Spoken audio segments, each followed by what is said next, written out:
This is dedicated to all my beautiful queens, all my beautiful ladies out there. She's a queen. Go queen.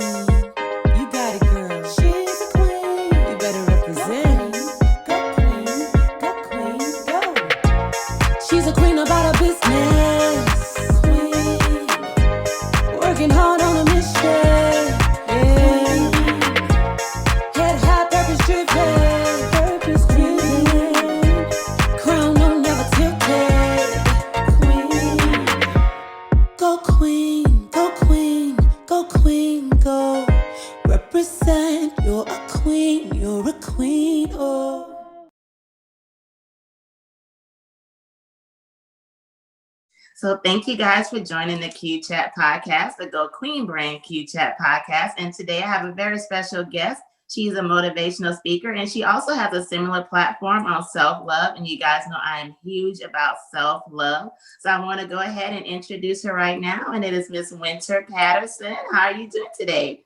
I'm great. Thank you so much for having me. I'm excited to be here. I'm so grateful that you decided to be on the show, and you wear many hats actually. Like, I don't even know where to start. When I did all your research, you're an entrepreneur, you're a speaker, you have the self-love platform, you've written books, you're on the new reality TV show on the OWN network. Like, I'm like, oh my God, like, where should I start? So let's take it back to the beginning, I guess. I know, like, you have the self-love platform. So what started you to just get to that journey, I guess, would be the best question to start with. You know what? That's actually a very good question. And to be completely honest, I would say my divorce is really probably the biggest catalyst. I realized I was in a very, emotionally toxic relationship. Abusive on a lot of levels, not physically. But after I came out of that, my thoughts were, after I finished, dealing with him and blaming him and what he did, I started to look internally like, okay, what's going on with me that I felt like this was okay for so long, or that I missed all of these red flags? What is it that I'm missing? And, God began to reveal to me that there were some parts of me that I didn't love and believe in, that I didn't really believe myself worthy of real and enduring love, which is why I accepted that poor excuse for love. You know what I'm saying? And so as I was healing through that journey, I had to start healing myself and dealing with, insecurities and, the childhood traumas that we all have, the, fear of rejection that some of us deal with. All of that began as a self-love journey for myself. And now it's like, I'm overflowing with gratitude. I would just want to share it with everybody. Like, hey guys, this is what helped. This is what helped me. And maybe it'll help you on your journey. That's amazing. I connected with everything you just said. And I'm glad that you touched on after you got out, you realized and focused on how you can cleanse yourself.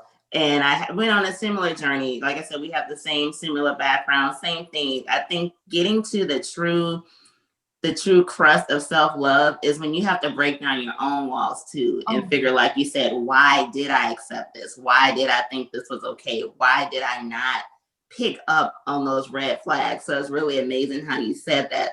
What do you feel was the most difficult part though on that journey? Like I said, once you got past him, because it's so easy for anyone when we go through bad divorces or bad relationships and abuse on levels that aren't physical, you can't see those bruises in the mirror. What was the most difficult part in getting to the core of, okay, here's how Wynter can be the best version of herself? Like, what do you think was the most difficult part of just that journey? What did you learn about yourself that was like, wow, this is something that I really, really, really, once I remove this, I'll be free? Like, what was the most difficult part of that? I think the most difficult part was forgiving myself. Because I carried so much guilt and shame for what I allowed to happen. I had guilt and shame for even my parts in it, because there were times when, hey, there were times when I wasn't at my best. I certainly Oh, wasn't who I am now when I was married. yeah. When I was the one, that was, angry and not expressing myself well and creating, tension and problems. So I had to really take a hard look at myself and say, you know, I forgive you. I accept God's forgiveness for the way that I behaved and for what I accepted. Um, Mm-hmm. and I stopped looking at myself through the lens of shame and guilt. Mm. Because that's how I would look at myself and I would be so ashamed of everything. Oh my God, I had this huge wedding and it failed. Oh my Yeah. God, I shouldn't have said that in the argument. Oh Yeah. my God, I allowed this to go on too long. And Right. I carried that weight. And I think the hardest part was when I finally said, I've got to let myself off the hook. I've got to Mm. forgive myself. I've got to accept God's forgiveness and I've got to Yeah. move forward. And I think that probably was the most difficult hurdle because you keep wanting to go back to that feeling of shame, right? You keep Right. wanting to Right. go back to the guilt. And I should have said this, and you kind of rehearse it over and over. Oh But I yeah. finally got to a place and I said, you know what? That was me then. I'm Mm-hmm. aware of that mistake and I will never be that person again.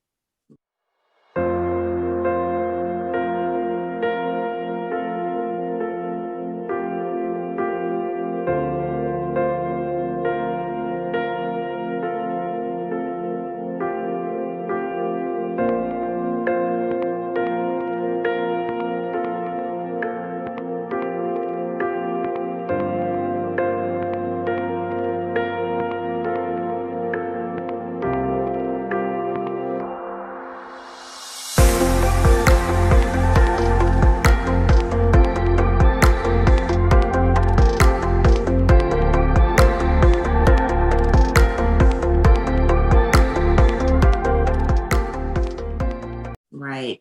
And I think why it's so easy for us to go back to that place of guilt and shame because it's comfortable and it's Mhm. easy. It's easy to say, oh, I'm just gonna stick in my pigsty. I'm just gonna stay in the filth of my guilt and my shame because there's no work involved, quite frankly. It's like Mhm. there's work involved in healing yourself. There's work involved in looking at, okay, I do need to forgive myself. There's work involved in every single one of us who've been through terrible divorces to admit, like, hey, there's some things that I did wrong too. I Mhm. also have toxic behaviors.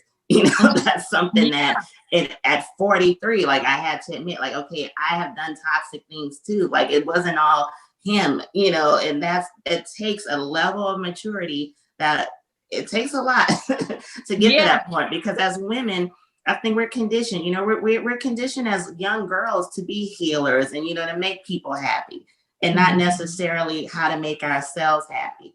So when Mhm. something goes wrong, we like, what did I do? And no one goes into a marriage thinking it's going to end.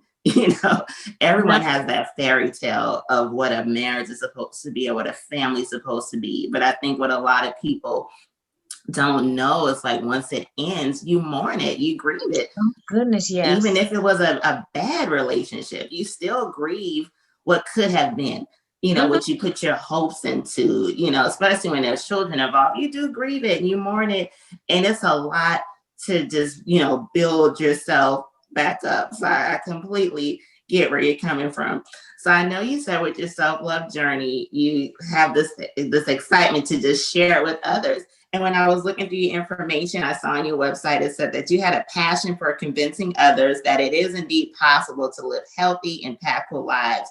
So, how did you get to the point where you said, okay, I've figured out myself, I've unpacked this? What was that light bulb moment or that freeing spirit where you decided, hey, I'm not only am I going to figure out where I can forgive myself and live a healthier and happier life? Where did you get to the point where you said, hey, I'm going to reach out to others. I'm going to put that platform out there to help the next sister, the next queen? What was that journey like where you just realized, hey, did you feel like you always had a gift to speak to others? Like what led you to that road to reach out to others on your platform? Well, I wrote my first book in 2011, Okay. right before I got married. So I was already teaching healing and how to overcome, through God and accepting, for accepting God's forgiveness. Like I had already written I Am a Pearl. Mm-hmm. And then I got married, and it was like I had to teach myself every principle that I was already teaching and preaching all over the world. Because while my marriage was going crazy, I was traveling all over the world teaching the message of the pearl. So I had already, God had already put it in my heart that I was there to, teach about healing and overcoming and, understanding your value as a woman. But my divorce gave me a depth that, baby, you can't touch me now. Because back in the day when I would preach and people would hear me preach and they'd be like, okay, well, what have you been through? And I didn't have that, where I could really touch them. I'm like, nah, now I can get down like, baby, let's talk, because I had to be broken down to the lowest common denominator and built back up. So yeah, to answer your question, I had, been teaching and preaching and explaining and this message of healing and overcoming and self-value had came way before. It just really intensified after I had to start from the bottom and rebuild. Yes.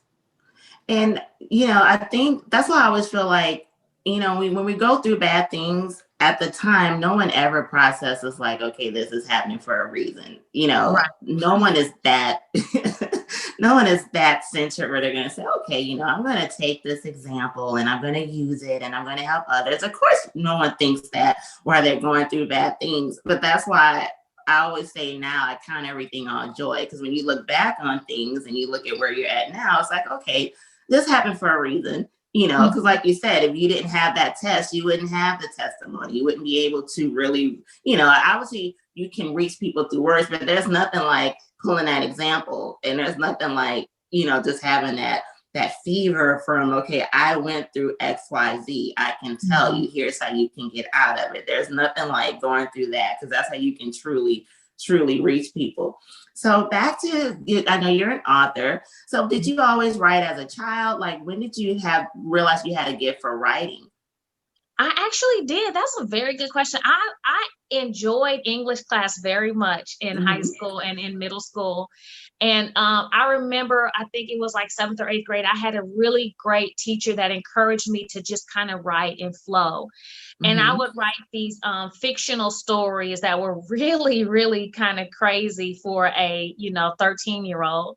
But I loved it. And I was able to articulate and communicate what I wanted to say in a way that was very engaging. And she really encouraged it. So fast forward after college, I think I just kind of got a notion one day, like, hey, I want to write a book. And it all came back to me, this love for writing. And, the rest is history. I started writing, and I was really surprised with how, I don't know if you've ever written a book, but you write it and you go back and read and you're like, wow, I wrote that? Like, that was actually really good.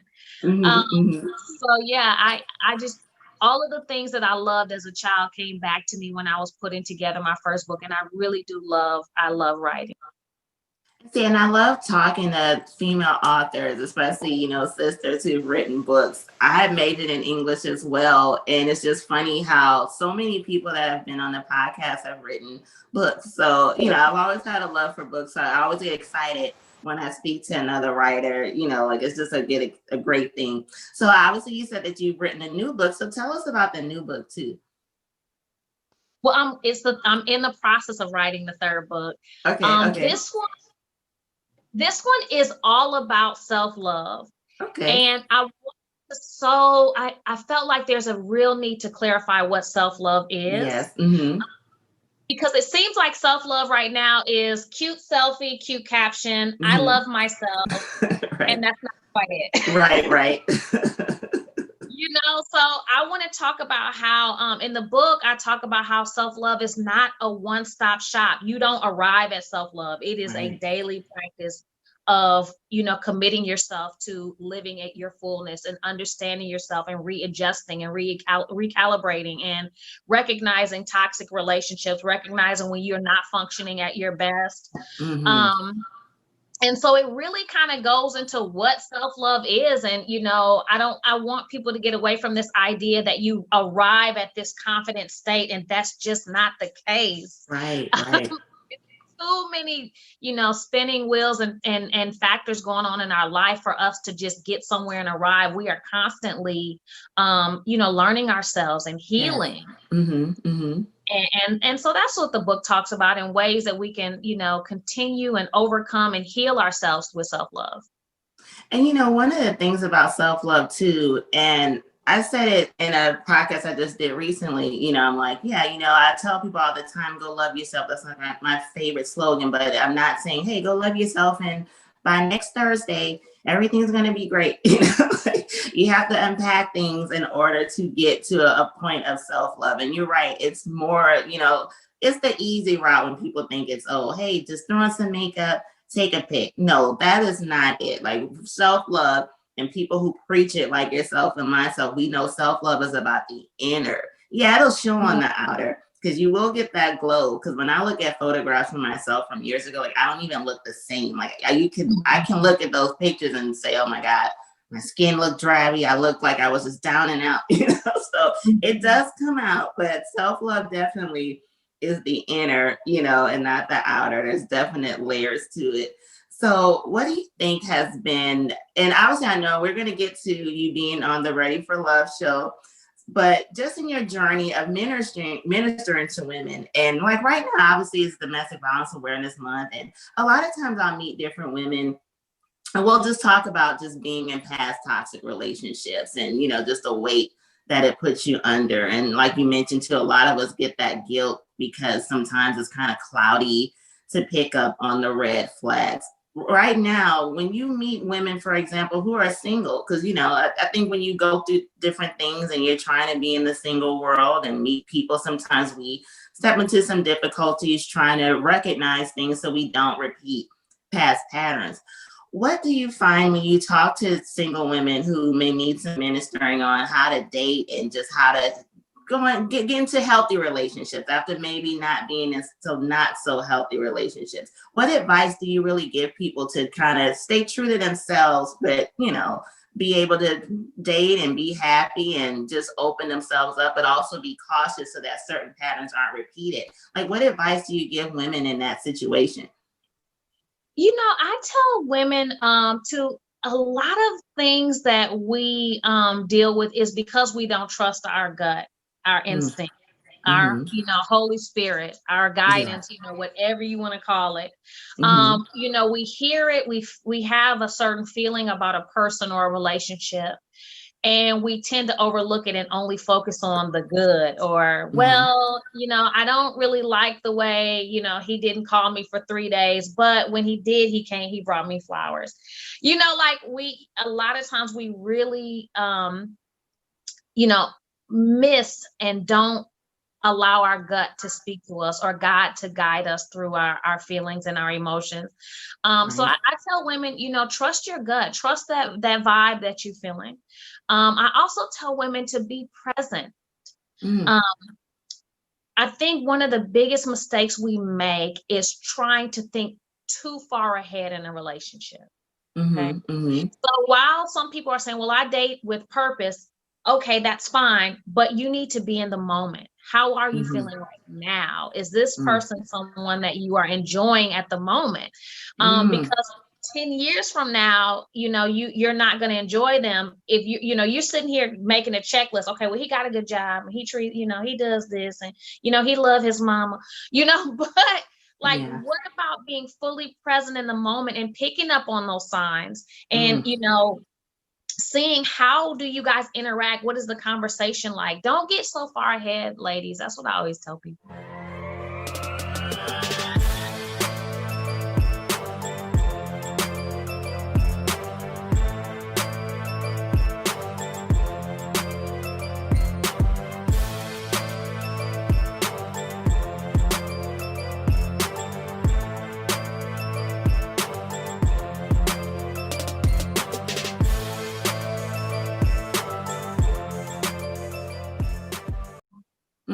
That's excellent advice, actually. I love that. That's amazing advice. So, further research with just looking at your background and all the many hats that you hold. So I saw that you're also an entrepreneur, and you had a past career with JP Chase and a long, extensive career with them. And then you stepped out in the entrepreneur world. So what made you decide to transition and be independent and be an entrepreneur? We talk about entrepreneurship a lot on the show. Yes, it was actually a piece in between. So I was with Chase for 14 years as a sales executive, vice president, branch manager. I did that at a high level for 14 years. Mm-hmm. And then I started working with the Small Business Development Center, which is a division of the SBA, mm-hmm. As a consultant for a couple of years. And that is how, once I got into that and I got a chance to help develop some small business owners and help people to grow their business, mm-hmm. That was a catalyst for me to do it on my own. And so that's how that happened. I really love helping people on all levels.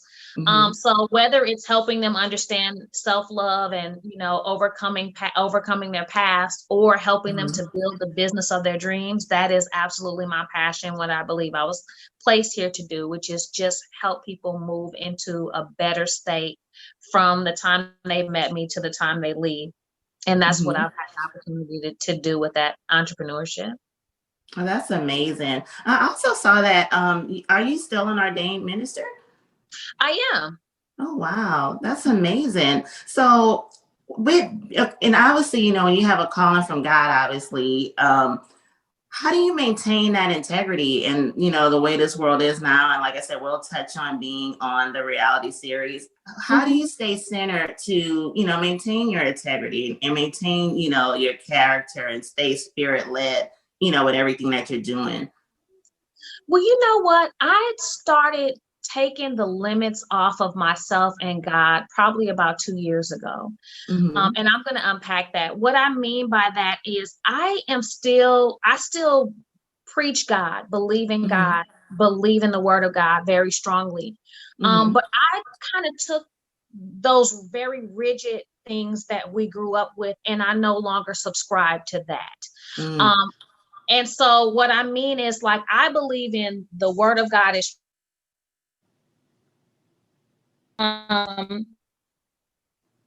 what I no longer do is put God in a box.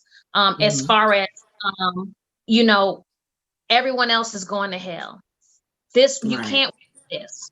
You can't say that. God is mm-hmm. bigger than all. I feel like God knows me. He created me. I am authentically me because God lives in me.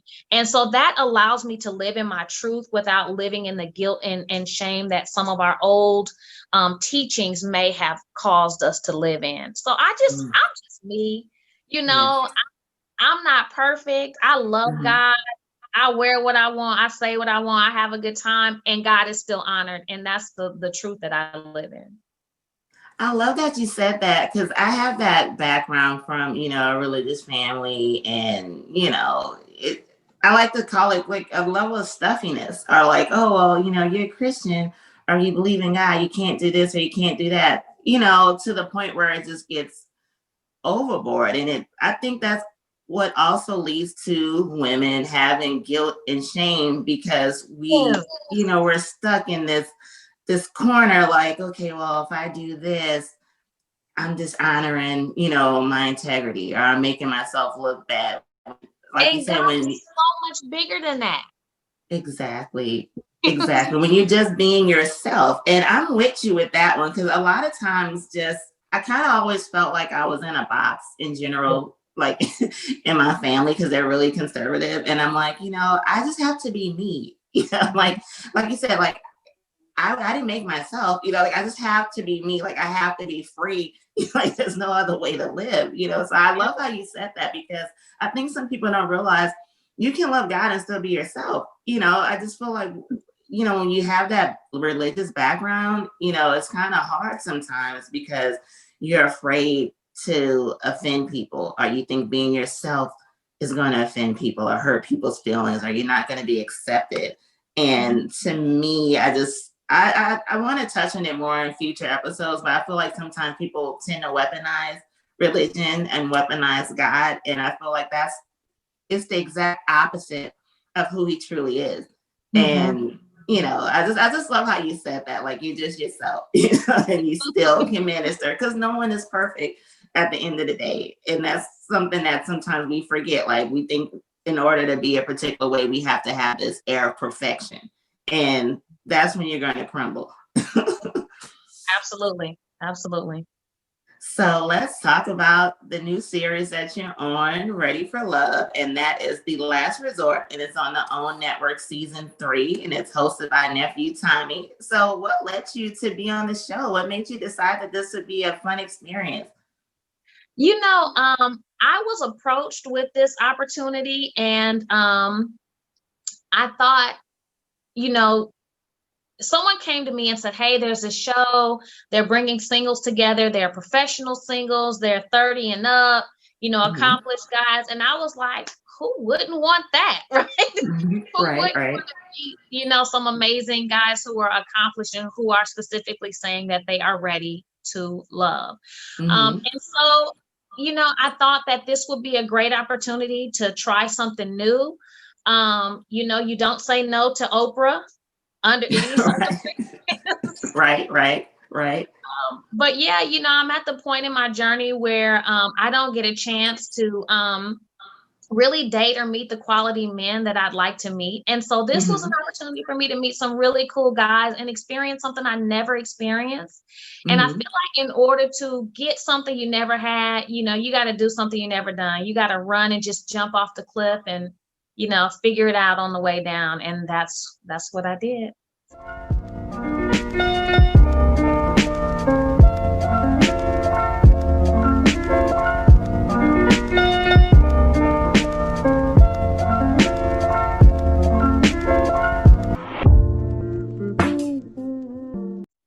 Now, we know how reality TV sometimes it gets a negative look, but I actually personally love reality television, especially now during a pandemic. Like, it gives me a release to watch it. I mean, quite frankly.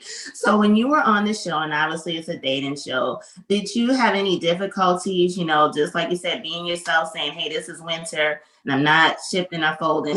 Did you have any difficulties, being yourself on the show, or was it just easy breezy? Was it like a great, thing? Just, did you have any difficulties being yourself at all on the show? I feel like I brought my authentic self to the show every day. Like, that was me. My anger, my facial expressions that y'all are gonna see on the TV screen, those were real. If I look perturbed, angry, sad, mad, then I probably was. So I was able to I brought my authentic self. Now, how that translates, I don't know. Or how they create the storyline, I don't know. But I committed.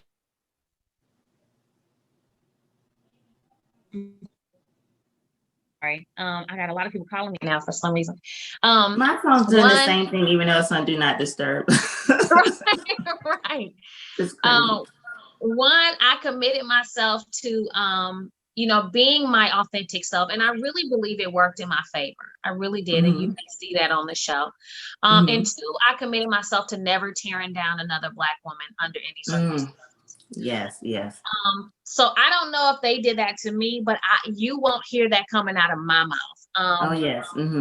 It's just, that's not who I am. I just won't do it. Right. And I love that. And I honestly think that's the only reason that sometimes reality television gets like a bad rap, is only because the way, we portray ourselves. I know, like, there's the big controversy now with the Real Housewives of Potomac, which is actually one of my favorite shows. Everyone's like, oh, well, this whole situation makes Black women look bad. And, I get it, so kudos to you for the fact that you said that you stuck true to yourself and that you would never tear down another sister. Like, I love that too, because I feel like that's the only reason these shows get a bad rap, only because, some people get on the shows and they kind of lose themselves, and they kind of get wrapped up and they start doing things for the camera. So which is unfortunate that it goes that route, but I think that's the only reason things like that get a bad rap. So I know that we discussed self-love and obviously dating and things like that. And I know you talk to people about self-love. That's your thing.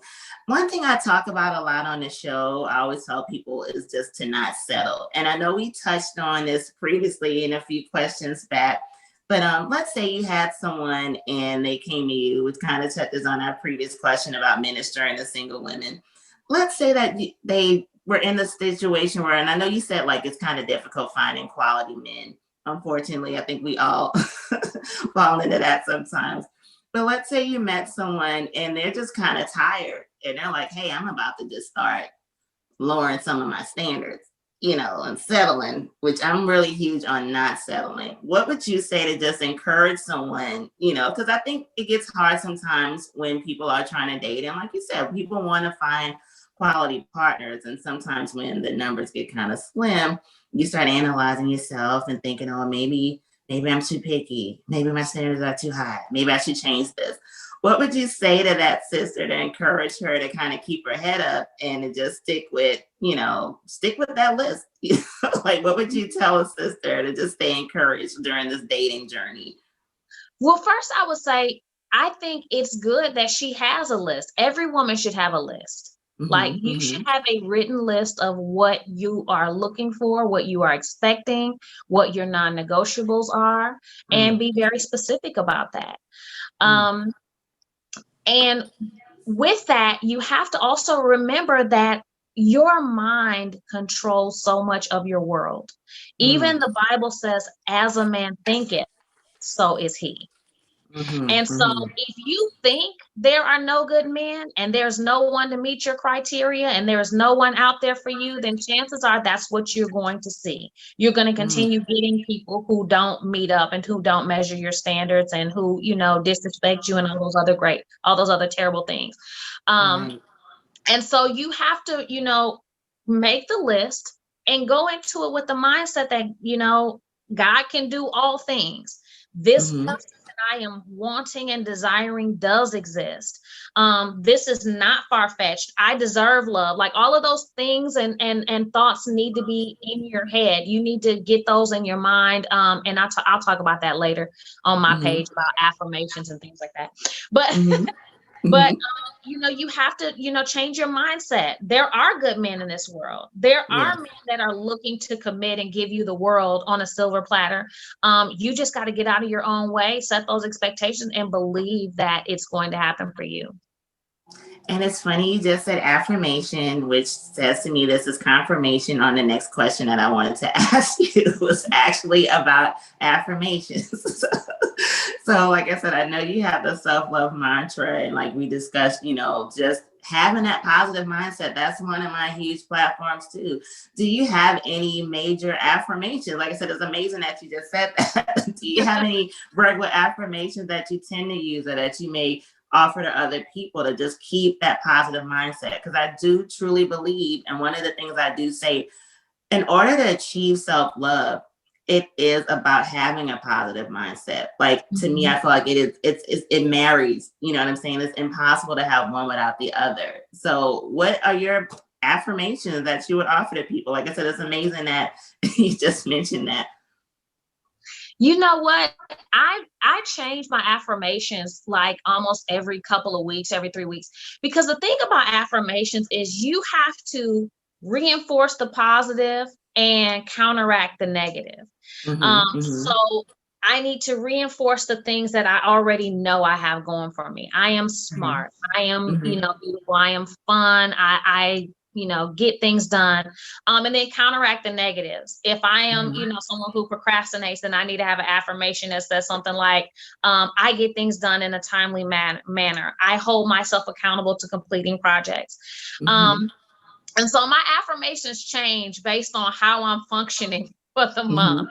All the time. There is one, and I want to give it to people because when I give it, people love it. I'll have to put it in the comments when you post it. I can't remember, but there's one that and it's an affirmation that I speak over myself that basically says something about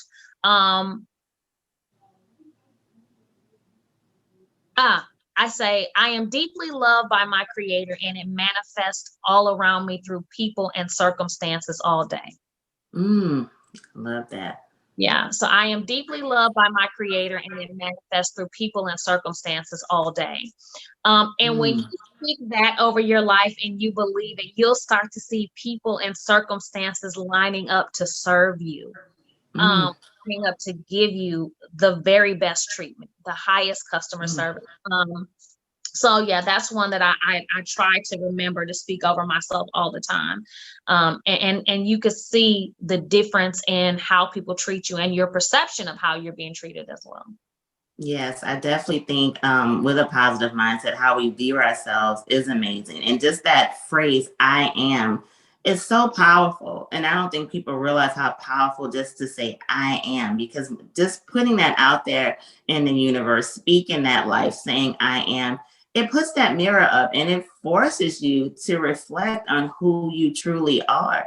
And like, for example, like the movie Black Panther, I've seen this movie a billion times, right? So one time I was watching a movie, I swear I'd seen a movie at least 15, 16 times already. But something that I caught that I never realized before was the scene where T'Challa is on the mountain and he's fighting or whatever with Michael B. Jordan's character and he's losing. And Angela Bassett's character, the mother, she looks at him and she says, show him who you are.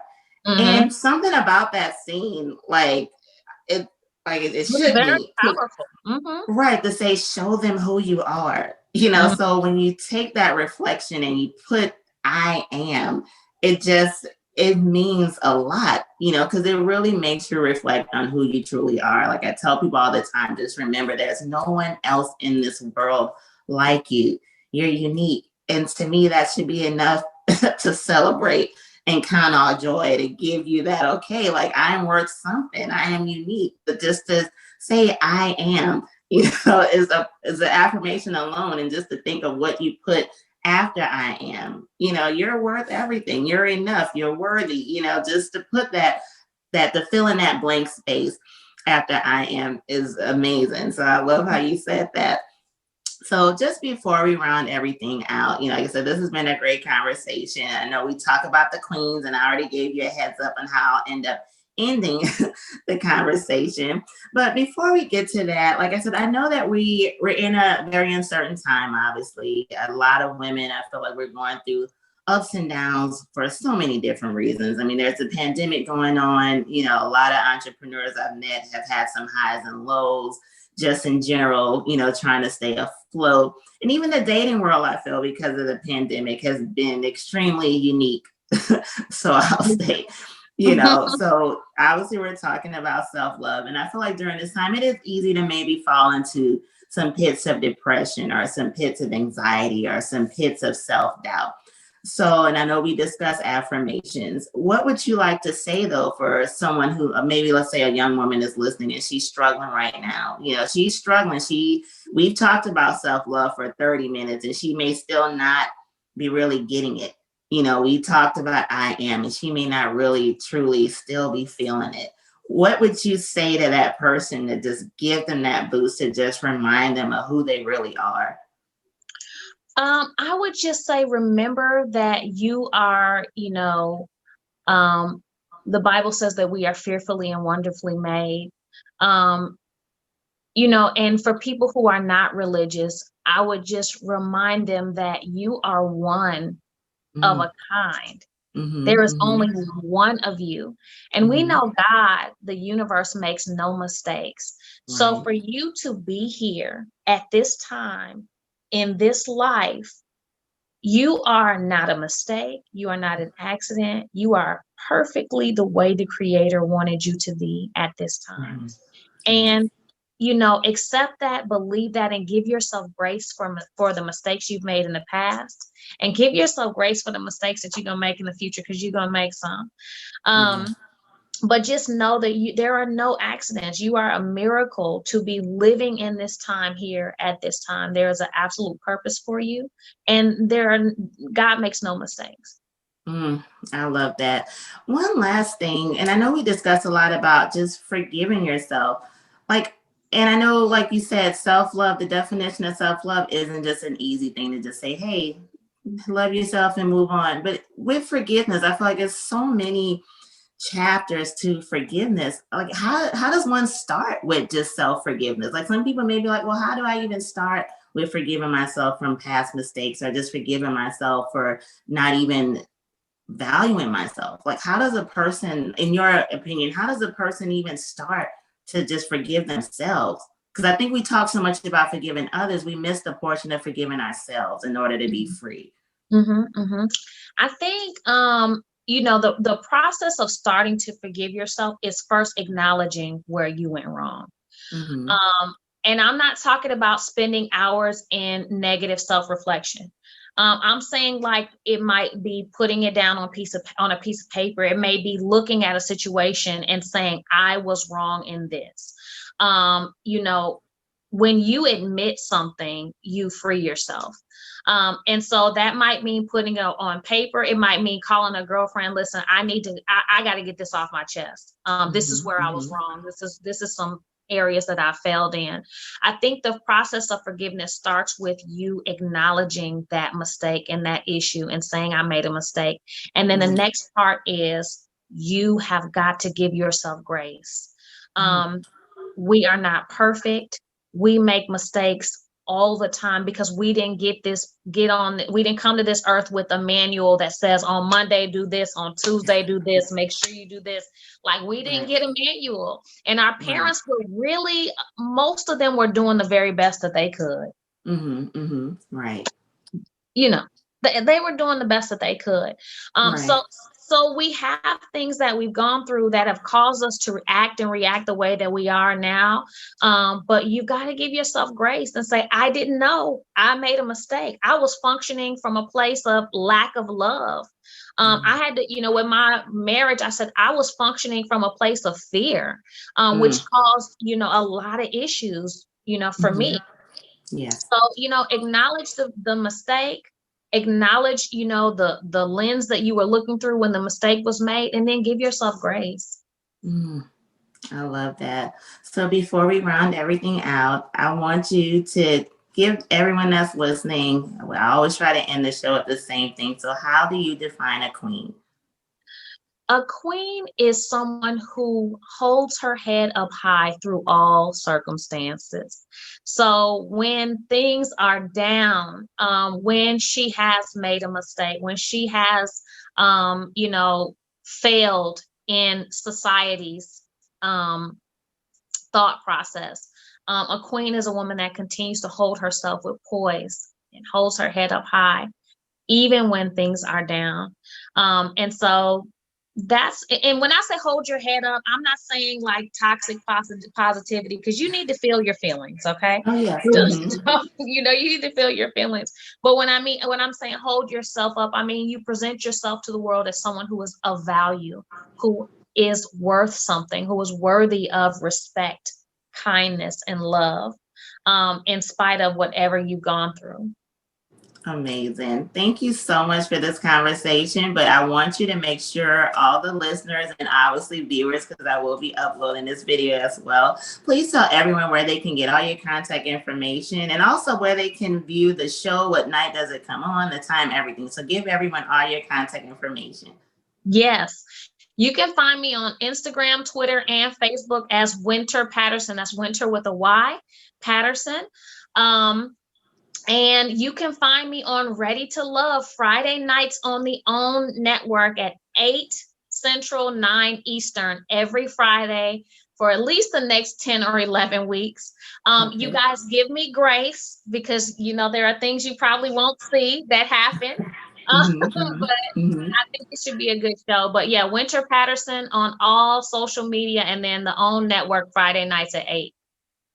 Thank you so much, Wynter, for blessing the show. Like I said, I love your energy, your personality. You have a beautiful energy and aura about yourself. And I really appreciate your humility and your graciousness for being on the show. And I wish you all the success on the show. I'll definitely be tuning in. And just thank you so much. And thank you for just laying out self-love, like I cannot stress it enough. I always tell people self-love is truly the key to just having a free life and being happy. So just thank you so much for breaking that down.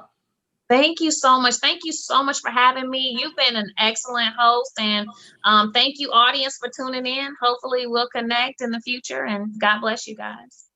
Thank you. So everyone that is watching, just remember, I always end each show with the same thing. Make sure you go love yourself. As Wynter and I just said, it's okay to forgive yourself. No one comes with a manual, as she said. We can make mistakes. You be free, be happy, love yourself. Part of loving yourself is forgiving yourself. Part of loving yourself is also understanding your true worth, your true value. I say it all the time. Just make sure, if you don't do anything else, love yourself. Know that that person staring back at you in the mirror means something. You are special. There is no other Wynter. There's no other Sharonda. There's no other you. And that's enough to count our joy and to celebrate. So thank you again, Wynter. Thank you guys for listening. Make sure you guys go love yourselves. And thank you guys for being a part of this conversation on the Q Chat. Thank you.